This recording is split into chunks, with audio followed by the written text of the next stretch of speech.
Whoa! James! Slow down! We need to... Whoa! Uh-oh! Rocky's crane arm kept swinging about, but James wouldn't stop. Whoa! That was close!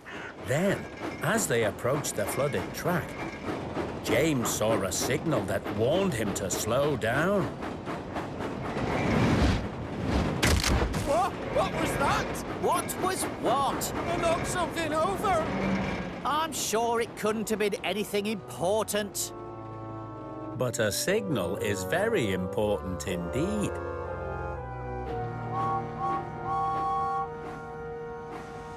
Hurry up! It's cold and wet in here. Keep your steam in, Duck. We're coming to rescue you.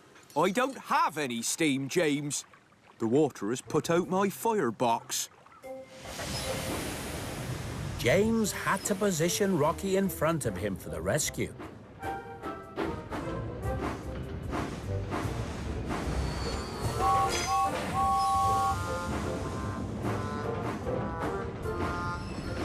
There you go. Help has arrived. And that's me! I'll be glad to have my wheels on dry track again, I can tell you. Honestly, I thought ducks liked being in the water. James thought this was very funny, even though he knew Duck wasn't really a duck. Duck isn't even my real name. My real name is Montague.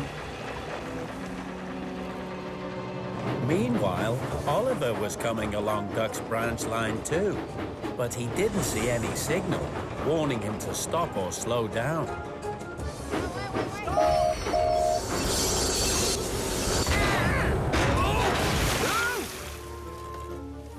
Luckily, nobody was hurt, but James was very cross. Oliver, why didn't you look where you were going? There was a yellow signal back there.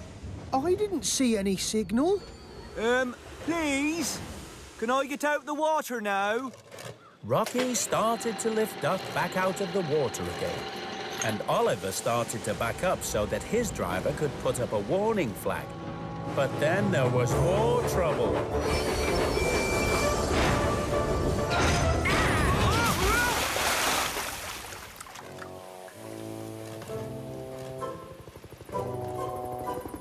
By this time, Harold had seen what was going on, and he flew back to fetch the Fat Controller. At last, Rocky managed to lift Duck out of the water. Thank you, Rocky. You're welcome, Duck.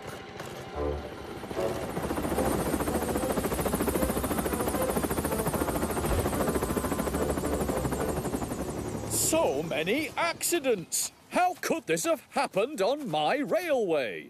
I'm very sorry, sir, but it must be my fault. I must have knocked down the signal pole. My crane arm wasn't secured, and I was swinging about. It was nobody's fault. It was an accident. I was in a hurry to go, and Rocky wasn't ready, so...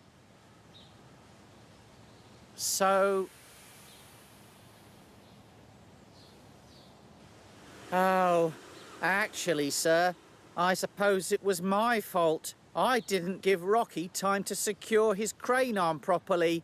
That's why he was swinging about. I can't say that I am very happy about this, James, but I am proud of you for admitting what you have done.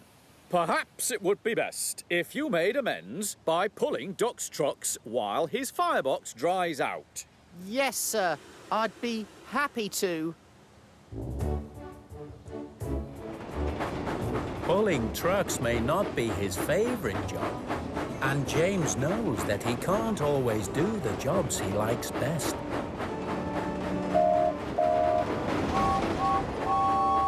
But so long as the sun is shining, he is a very splendid-looking, bright red engine indeed.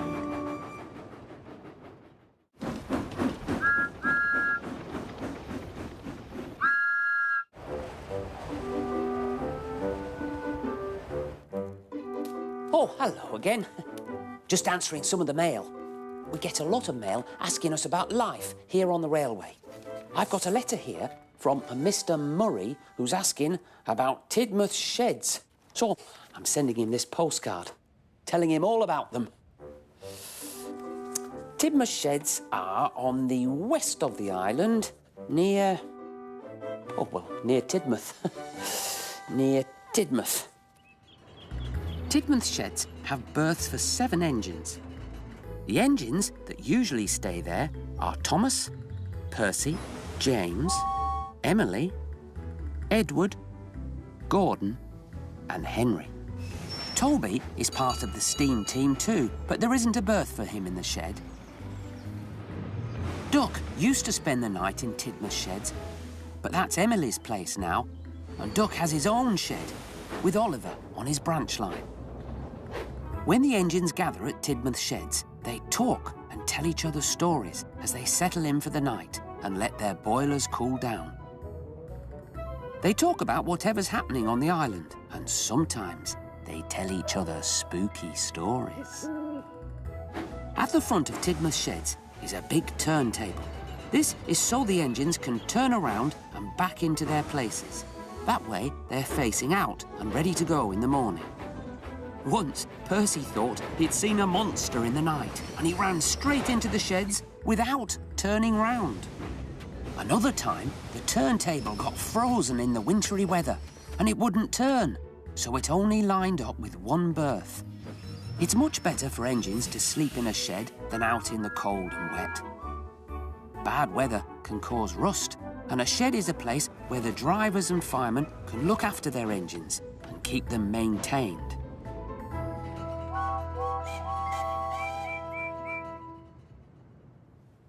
Best wishes, Mr. Perkins.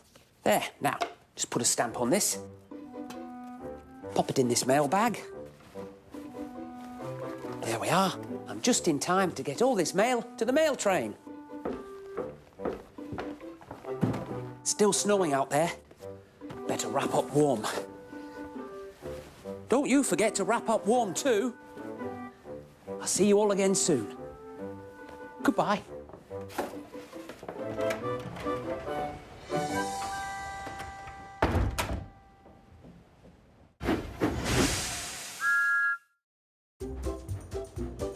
The perfect gift. It was cold and snowy on the island of Sodor as Christmas drew near. At this time of year, Percy was always very busy. There were Christmas trees to deliver. And the extra Christmas post.